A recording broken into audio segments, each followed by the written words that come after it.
তো নাজাতের বার্তা নিয়ে দরজায় কড়া নাড়ছে আরেকটি মাহে রমাদান।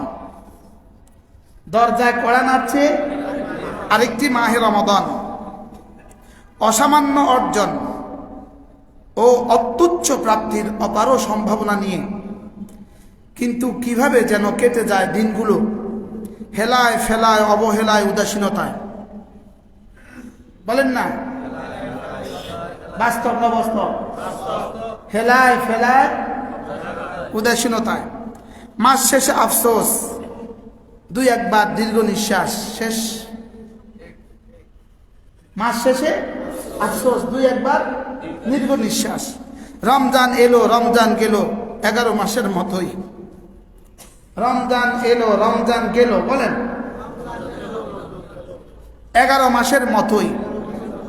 রমজান এলো, পড়েন রমজান এলো, রমজান গেল, 11 মাসের মতোই। এই রমজানই হয়তো জীবনের শেষ রমাদান। আমাদের এই স্যারের বরকতে এখানে আমাদের এই ইসলামী মজলিসের সূচনা, আলহামদুলিল্লাহ। স্যার এক সময় ইসলামী ফাউন্ডেশনের ডিজি ছিলেন। তো স্যারের এই অনুমোদনে আমরা এখানে বসার সৌভাগ্য পেয়েছি। আল্লাহ স্যার হায়াতের মধ্যে বরকত দান। এই রমজানই হয়তো জীবনের শেষ রমাদান। বলেন, এই রমজানই হয়তো জীবনের শেষ রমাদান। শেষ সুযোগ ক্ষমা লাভের, শেষ সুযোগ ক্ষমা লাভের, শেষ সুযোগ প্রাপ্তি ও অর্জনের।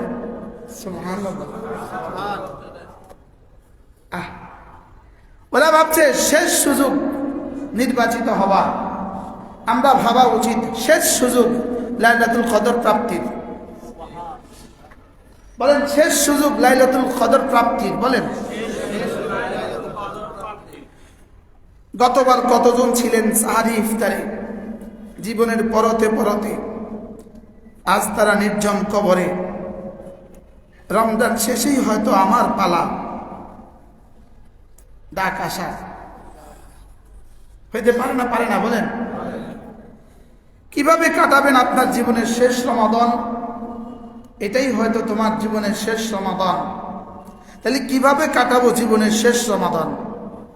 বলেন কিভাবে কাটাবো জীবনের শেষ রমাদান? আমরা আমাদের জীবনীতে, ছোট্ট জীবনে দেখছি হযরত নানুপুরি রহমতুল্লাহের কাছে রমজানে 40 দিন এক টানা মানুষ, শাবানের শেষ 10 দিন, রমজানের 30 দিন, 40 দিন এক টানা মানুষ ইতিকাফ করত। এদেরও হায়াত কেটে গেছে। আমরা যারা রমজানের উদাসীনতা, হেলায়, অবহেলায় হায়াত কাটাই, আমাদেরও কেটে যায়। দুজনের রমাদান সমান নয়। বলেন কি বলছি? বলেন এই দু দলের রমাদান কি নয়? সমান নয়। কিভাবে কাজে লাগাবে প্রতিটা ক্ষণ, সেকেন্ডের প্রতিটা ভগ্নাংশ? বলেন কি বলছি? সেকেন্ডের প্রতিটা ভগ্নাংশ কিভাবে আপনি কাজে লাগাবেন? পৃথিবীতে এখনো এমন কোম্পানি তৈরি হয় নাই যারা মিনিটে বেতন দেয়। পৃথিবীতে এমন কোম্পানি এখনো তৈরি হয় নাই যারা সেকেন্ডে বেতন দেয়। আর রব্বে কারীম আমাদেরকে সেকেন্ডের ভগ্নাংশে দুনিয়ার মধ্যে যা আছে তার চেয়েও ভারী বেতন দেওয়ার জন্য তৈরি। কি বলছি বলেন তো? দুবাইয়ের সাহেব, বলেন দুবাইয়ের সাহেব, তিনি দুবাইয়ের সাহেব, দুবাইয়ের বাদশার মায়ের যে মসজিদ, ওই মসজিদের ইমাম। দুবাইয়ের বাদশার বাড়ির সামনে যে মসজিদ, ওই মসজিদের ইমাম। গোল্ডেন ভিসাওয়ালা। কিওয়ালা? গোল্ডেন ভিসাওয়ালা। লেকিন রমাদানের 1 সেকেন্ডের দাম, আল্লাহর কসম, 1 সেকেন্ডের ভগ্নাংশের দাম, আল্লাহর কসম, দুনিয়ার মধ্যে যা আছে তার চেয়ে। সেটাকে উম্মতে মুসলিমা বানিয়েছে ব্যবসা বানাবার সিজন। উম্মতে মুসলিমা বানিয়েছে জুতাওয়ালা জুতা বিক্রির সিজন বানিয়েছে, লুঙ্গিওয়ালা লুঙ্গি বানাবার সিজন বানিয়েছে, গেঞ্জিওয়ালা গেঞ্জি বানাবার সিজন বানিয়েছে, সেমাইওয়ালা সেমাই বানাবার সিজন বানিয়েছে। জিলাপিওয়ালাও বুঝছে রমজান দামি, চনা বুটওয়ালা বুঝছে রমজান দামি, বেগুনিওয়ালা বুঝছে রমজান দামি, গ্যাসওয়ালা গ্যাস বন্ধ করে দিছে রমজানে বেচবে, চিনিওয়ালা চিনি বন্ধ করে দিছে রমজানে বেচবে, পেঁয়াজওয়ালা পেঁয়াজ রেখে দিছে রমজানে বেচবে। সব শ্রেণী বুঝছে রমজান রমজান রমজান, শুধু সে বুঝে নাই যার জন্য দিয়েছে রমাদান। বলেন বাস্তব বাবা? পুরো প্রতিবেশীর ঘুম নাই, ওরা মিয়া বিবির খবর নাই, মনে বুঝেন নাই? তার বিয়ে তার খবর নাই, প্রতিবেশীর ঘুম নাই। কন কি করছি কন? মেয়ে জানেই না তার বিয়ে, তার খবর নাই। ছেলে জানেই না তার বিয়ে, তার খবর নাই। প্রতিবেশীর ঘুম নাই। আমাদের রমজান হলো এমন, আমাদের রমজান হয়ে গেছে দুলা ছাড়া বিয়ে বাড়ি। বলেন দুলা ছাড়া বিয়ে বাড়ি কেমন? সব আয়োজন আছে, সব আয়োজন ঠিক আছে, শুধু দুলা মারা গেছে। হ্যাঁ, কি পরিমাণ বেকার! হযরত মাওলানা হাবিবুল্লাহ মিসবাহ রাহমাতুল্লাহ উদাহরণ দিয়েছেন, আমাদের রমাদান হলো সব আয়োজন ঠিক, গরু জবাই ঠিক, ছাগল জবাই ঠিক, মুরগি জবাই ঠিক, কাবাব বানানো ঠিক, দই বানানো ঠিক, পোলাও বানানো ঠিক, সব ঠিক। 2টা বাজে বিয়ে হবে, 3টা দুলা আসে না, 4টা দুলা আসে না, শেষে শোনা গেল দুলা পথে অ্যাক্সিডেন্টে মারা গেছে। এই বাড়ির যেমন বিষাদের সাফ, আমাদের রমাদান শেষে এরকম বিষাদের সাফ। বলেন না বাস্তব না বাস্তব? একটা প্লেয়ার খেলে, সে জানে তার ফাইনাল খেলা আর মাত্র 24 দিন। এই 24টা দিন সে কি পরিমাণ খেলার প্রস্তুতি নিবে। খেলোয়াড় খেলে খেলার প্রস্তুতি নিতে হয়, বুঝেন নাই? ম্যাথমেটিক্সে মাস্টার্স করছে এক ছেলে, সে জানে তারপর ইন্টারভিউ হবে, ম্যাথমেটিক্সের উপর, ম্যাথের উপরে তার ইন্টারভিউ হবে। সে 24 দিন কি পরিমাণ ম্যাথ নিয়ে ব্যস্ত থাকবে, কি পরিমাণ সে অঙ্ক নিয়ে ব্যস্ত থাকে। ক্লাস 1 থেকে মাস্টার্স পর্যন্ত সে সব অঙ্কের বইগুলো সামনে রেখা জটিল জটিল অধ্যায়গুলো দেখবে, কারণ তার কি শেষ ইন্টারভিউ আছে, ফাইনাল ইন্টারভিউ আছে, তার লেকচারার পোস্টে ইন্টারভিউ আছে। ইংরেজিতে অনার্স মাস্টার্স করবো, ছেলেটা 1 মাস পরে যদি তার ইন্টারভিউ থাকে, সে 1 মাসে ইংরেজি পড়বে না পত্রিকা পড়বে? প্লেয়ার সে চেষ্টা করে 1 মাস প্রস্তুতি নিতে হবে, আমাকে প্রস্তুতি নিতে হবে, 1 মাস পরে আমার ইন্টারভিউ। অঙ্কওয়ালা অঙ্ক দিয়ে প্রস্তুতি নেয়, ইংরেজিওয়ালা ইংরেজি দিয়ে প্রস্তুতি নেয়, খেলাওয়ালা খেলা দিয়ে প্রস্তুতি নেয়। বলেন না, কথা বলেন না? বাস্তব না বাস্তব? বলেন। যেমন ধরেন এই বাজারের একজনে গেঞ্জি ব্যবসা করে, গেঞ্জি, তো 1 মাস পরে কি বলে অস্ট্রেলিয়ার সিডনিতে একটা প্রদর্শনীতে তার গেঞ্জি নিয়ে যাবে। বলেন এই 1 মাসে তার গেঞ্জির প্রস্তুতি কেমন? হ্যাঁ, আমরা বইওয়ালা বই নিয়ে যাবে কাতারে 1 মাস পরে, এই মুহূর্তে বই ছাপাবার প্রস্তুতি কেমন? বলেন না। বাংলাদেশের জুতাওয়ালার প্রস্তুতি কেমন রমজানকে ঘিরে? কুর্তাওয়ালার প্রস্তুতি কেমন রমজানকে ঘিরে? দর্জির প্রস্তুতি কেমন রমজানকে ঘিরে? বলেন না। সব ব্যবসায়ীদের প্রস্তুতি কেমন রমজানকে ঘিরে? আল্লাহর কসম, এজন্য আল্লাহ তাআলা রমজান দেন নাই। ঠিক শব্দ তো মুখে দিয়ে বাইরে হয় না, বের হইতো না তো না। রমজানের জন্য দেয় নাই, না না না, রমজানের জন্য দেয় নাই, না রমজানের জন্য দেয় নাই। জুতা বিক্রির জন্য রমজান দেয় নাই, কুর্তা বিক্রির জন্য রমজান দেয় নাই, চিনি বিক্রির জন্য রমজান দেয় নাই, মুড়ির ফ্যাক্টরি বানাবার জন্য রমজান দেয় নাই, চিনি আমদানি করার জন্য রমজান দেয় নাই। না, এই মুহূর্তে সারা বাংলাদেশের শরবত ফ্যাক্টরিগুলো কি পরিমাণ ব্যস্ত, কি দিয়া ট্যাঙ্ক বানায়, শুধুই চিনি আর একটুখানি রং, শুধুই চিনি আর একটুখানি রং দিয়া হাজার হাজার টনের ট্যাঙ্ক বানাইতেছে। রমজান ট্যাঙ্ক আর বিষ খাওয়াইতেছে।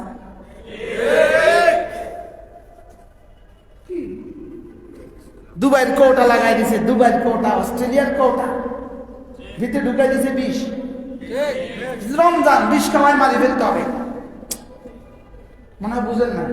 রমজান তো বিষ খাওয়ায়, কি করে কি ফেলতে হবে, মেরে ফেলতে হবে। কি সবাই বুঝলো রমজান, রমজান আমদানির একটা উৎস বানাইলো, রমজান ব্যবসার একটা উৎস বানাইলো, সকলেই বুঝলো রমজান। লেকিন আল্লাহর কসম, রব্বে করিম রমজান এই জন্য দেয় নাই। মানে একটা ইবারত, একটা বাক্য পৃথিবীর কোন বইতে লিখছেনি যে রমজান এই জন্য দিছে। কোন বিজনেসের কোন ওই যে ব্যবসায় শিক্ষা সাবজেক্ট আছে না, বিজনেস অনার্স মাস্টার্স সাবজেক্ট আছে না, বিজনেস স্টাডি আসেনি, ব্যবসায় শিক্ষা আসেনি, তো কোন সাবজেক্টের কোন পৃষ্ঠার মধ্যে এই কথা লিখছেনি যে বছরের একটা মাস রমাদান, এই মাসে ব্যবসার সবচেয়ে উন্নত সিজন।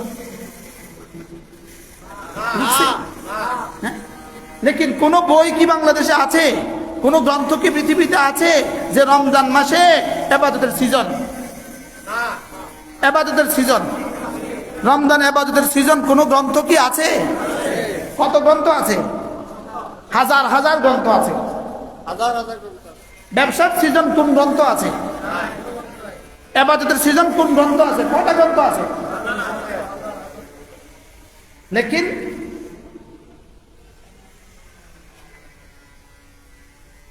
এই বেটাটা 100 টাকা টিয়া দেন, 100 টাকা টিয়া দিয়া কোন বলে আধা ঘন্টা পরে চালাইও,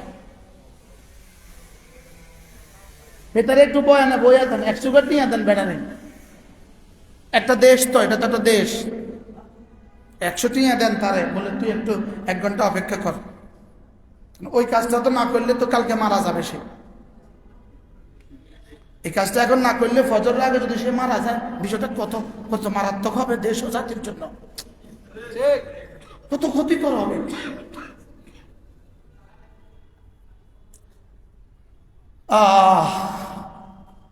কি বলছি বলেন? রমজান কি ইবাদতের জন্য না ব্যবসার জন্য?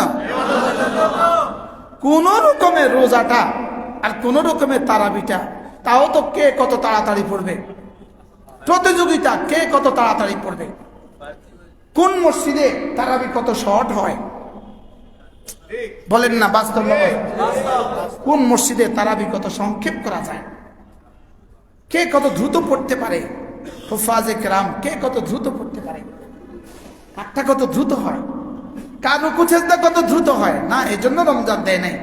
কি দেয় নাই বলেন? এই জন্য রমজান দেয় নাই। এবার দেখেন, দেখেন আমার কর্মসূচি, আমি বিশ্বাস করি এই রমজানেই আমার জীবনের শেষ রমাদান। বলেন বলেন বলেন বলেন। অতএব একাধিকবার কোরআনে কারীম খতম করব, নিয়ত 3 খতম কোরআন শরীফ পড়ব। গায়রে হাফেজ যারা আছেন, গায়রে হাফেজ যারা হাফেজ না, আলেম হাফেজ না, কোরআন শরীফ পড়তে পারেন, হাফেজ না, 3 খতম। তাওহীদ হাফেজ, আপনি হাফেজ, বাবা হাফেজ নেই, হাফেজ যারা কোরআন শরীফ পড়তে পারেন 3 খতম পড়বো ইনশাআল্লাহ। না বলেন ইনশাআল্লাহ, বলেন ইনশাআল্লাহ। আমার এক প্রিয় ছাত্র আমার হাতে জীবনে প্রথমবার যে বায়াত হয়েছে, এরকম একটা আলেমী দিন, কত রমজান মাসে 30 খতম কোরআন শরীফ পড়ছে, ডেইলি 1 খতম পড়ছে। পরে আমি এবার পাবন্দি লাগাইছি, না 30 খতম পড়া যাবে না, এবার পড়তে হবে 10 খতম। আল্লাহর কসম, আল্লাহ রমজান দিয়েছেন শুধুই কোরআনের জন্য। বলেন, রমজান দিয়েছেন কি? শুধুই কোরআনের জন্য। দিনের বেলায় সিয়াম, রাতের বেলায় কিয়াম, বাকি সময় তিলাওয়াত, রাতের বেলায় তাহাজ্জুদ, আর দিনের বেলায় তিলাওয়াত, আর রাতের বেলায় তিলাওয়াত, আর জিকির ও আজকার ও ইস্তিগফার। সুবহানাল্লাহ বলেন। সব কাজ ক্লোজ করেন। চাকরিতে আছেন, ছুটি নিয়ে নেন 1 মাস, ব্যবসাতে আছেন, ছুটি নিয়ে নেন 1 মাস, দোকানে আছেন, বন্ধ করে দেন 1 মাস। পারবেন ইব্রাহিম সাহেব? হয়েছে ইনশাআল্লাহ। ইনশাআল্লাহ কইতে যাই কষ্ট, বন্ধ করতে জানি কত কষ্ট। বড় কাপড়ের দোকান, পাইকারি কাপড়ের দোকান, ইনশাআল্লাহ যে কষ্ট করি কইছে ভাই, আমি ইনশাআল্লাহ উদ্যোগ করেন। কি বলছি? মালিকের লগে ব্যবসা করে দেখেন, মালিকের সাথে ব্যবসা করে কেউ ঠকে না। কি বলছি বলেন? মালিকের সাথে ব্যবসা করে কেউ কি আলেমে দ্বীন আছেন। আপনি ইমাম সাহেব ঢুকে যান 30 দিন মসজিদে, আমি মসজিদেই 30 দিন কাটাবো। যারা পারেন খানা দিয়ে যাবেন মসজিদে, একবার করে দেখেন, দেখেন আপনার জীবন কিভাবে ধন্য হয়, আপনার জীবন কিভাবে সুন্দর হয়। করেন হিম্মত, আল্লাহ রমজান তোমার ঘরেই কাটাবো। কেউ হিম্মত থাকলে বলেন আমি মক্কা শরীফ গিয়ে কাটাবো। মক্কা শরীফ গিয়ে কাটাবার হিম্মত না হইলে বলে আমি দেশে আল্লাহ আপনার ঘরেই কাটাবো। বলেন না ইনশাআল্লাহ? এরকম একজন দুজন তৈরি হইতে পারেন না? যে নানুপুর মাসব গিয়ে দেখেন 2500 থেকে 3000 মানুষ 40 দিন ইতিকাফ করে। ইতিকাফ মানে তারকুল আলাইক আন জামিল খালাইক, সমস্ত মাখলুক থেকে সমস্ত সম্পর্ক বিচ্ছিন্ন করে শুধুই আল্লাহ প্রাপ্তির জন্য আল্লাহর ঘরে পৌঁছে যাবে। কি বলছি? স্ত্রীর সাথে সম্পর্কের সুযোগ আছে? ইতিকাফের স্ত্রীর সাথে সম্পর্কের সুযোগ আছে? তো স্ত্রীর সাথে সম্পর্কের চেয়ে ঘনিষ্ঠ সম্পর্ক পৃথিবীতে আর কি, আর কোন সম্পর্ক আছে? তো বলে তারকুল আলাইক আন জামিল খালাইক, পৃথিবীর সমস্ত সম্পর্ক বিচ্ছিন্ন করে শুধুই আল্লাহর সাথে সম্পর্কের জন্য আল্লাহর ঘরে পৌঁছে যাওয়া। এটার নাম কি? রমাদান। বলেন এটার নাম কি? আবার বলেন রমাদান। বলেন রহমান, রমাদান, কোরআন, ইনসান। বলেন রহমান, রমজান মাসে কোরআন দিয়েছে ইনসানকে ইনসান বানাবার জন্য। মুখস্থ করেন এ বাক্য, বলেন 3 বার বলেন। রহমান, রমজান মাসে কোরআন দিয়েছে ইনসানকে ইনসান বানাবার জন্য। কি বলছি বলেন তো?